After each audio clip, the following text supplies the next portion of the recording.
from Cedarburg Public Library Radio. You're tuned to the Steve Donoghue Show on CPL Radio, your one-stop daily source for Steve's take on the world of books.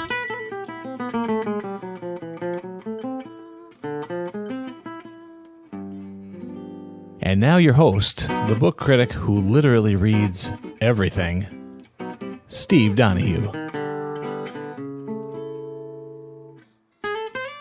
Greetings, fellow patrons of the Cedarburg Public Library, and welcome back to the Steve Donoghue Show, where we discuss bookish news, views, and reviews as though times were simple and our hearts were young and gay.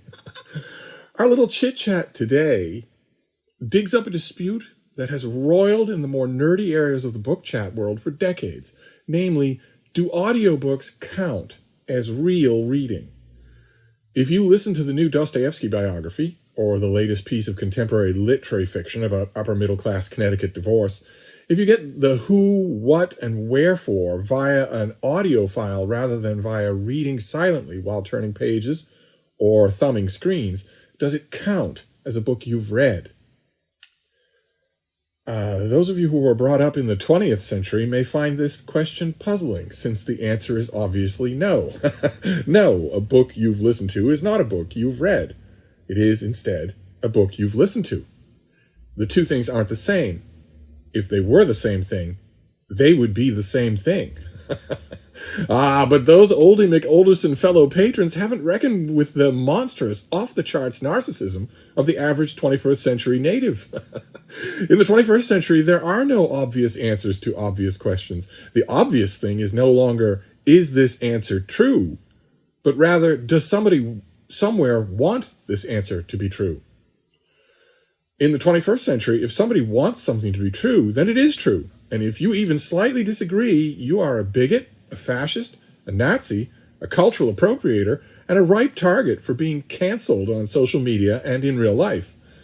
There will be hashtags. There will be lawsuits. There will be death threats.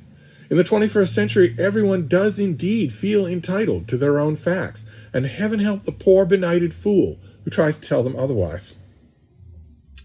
Nevertheless, listening to an audio file of a book is not, in fact, the same thing as reading a book, either on printed pages or on electronic screens. When you listen to an audiobook, you are having a mediated experience, with a third party, the narrator, almost entirely controlling the nature of that experience. A droning, inept narrator can erase the appeal of even the most inviting book. Slight regional or dialectical nuances can snag an old personal association that the listener might not even realize he has. The pacing, the intonation, the sounds of both the characters and the settings, all of these things in audio form are no longer in the province of the reader. Instead, they're dictated by the narrator, who often isn't even the book's author. While reading text with your eyes is an inherently silent, entirely solitary activity, listening to audiobooks is communal. And while reading text with your eyes is an entirely focused activity, you might read while you eat or even read while you walk down the sidewalk, but generally speaking, you're entirely absorbed in the task. Whereas no matter how audiobook fans may howl in objection, listening to audiobooks is absolutely designed to facilitate the very antithesis of reading, that is, multitasking. One big reason why audiobooks have exploded in popularity in the 21st century is the fact that the technology to deliver them easily and smoothly to their listeners has finally caught up with its one and only task. But another big reason, bigger in my opinion, why audiobooks have exploded in popularity is because they fit comfortably into the 21st century's cultural habit of multitasking. You read a book instead of doing X, Y, or Z. You listen to an audiobook while doing X, Y, or Z. And although the two things are obviously not the same, there's certainly no shame in the act of listening to audiobooks. Humans are storytelling animals, after all, and listening to somebody tell you stories can certainly cheer you up, especially in the year 2020, when we all desperately need cheering up. That emphasis is implied in the title of a new YouTube video called Why Reading is More Important Now Than Ever. The video is by a young man named John Fish, who started his YouTube channel in order to chronicle his matriculation to Harvard University. He's an affable figure online, and since his channel facilitated great heaping amounts of vicarious status symboling, He soon had nearly 1 million subscribers. Even though it only uploaded a few days ago, Why Reading is More Important Now Than Ever has already racked up well over 100,000 views. In the video, he makes some very sound points. He notes that the social media that engages so much of our time in these days of endless quarantine is largely composed of many small activities designed to be engaged more or less simultaneously. Having all these little activities running at the same time requires us to get very good at what John Fish calls context switching. You bounce from one small activity to another, maintaining the thread, the momentum of each as your brain makes the rounds. But there are some things, John Fish points out, that require prolonged focus, and he looks right at the camera and says that in his experience, the single best activity for enhancing this kind of long-form concentration is reading.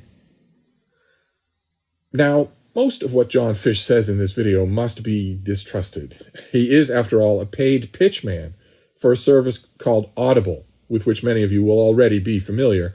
They're an online audio bookstore, owned by Amazon, of course, and John Fish has been their paid, on YouTube the word is sponsored, salesman for years now. He rounds off his hymn of praise to reading by pitching Audible, saying that he, for instance, listens to audiobooks on his way to his office every day. He even includes some helpful B-roll footage of himself, earpods in place, looking pensive on a city bus. Obviously, this example gives the lie to his whole opening monologue. When you're taking the bus to your office, you are by definition not engaging in long-form, dedicated concentration. You're multitasking. You're doing exactly what audiobooks want you to do. Now, John Fish may have made his video because his paymasters told him to, but I think it's important to note that his main points are once again correct. All that context switching is essential for life in the 21st century, and there's nothing wrong with that. We live in the age of multitasking, and multitasking certainly has its benefits. But that long-form concentration is also essential, maybe more so now than ever, just like his video title says. I realize I'm preaching to the choir on this point, but given the fact that the U.S. is staring down the barrel of cold and flu season and the almost certain reality of more and stricter COVID lockdowns, I thought it was worth stressing again. Set aside a chunk of time for uninterrupted silent reading every day. Your brain will thank you. And on that note, fellow patrons, I'll sign off for now and wish you all a very good bookish day.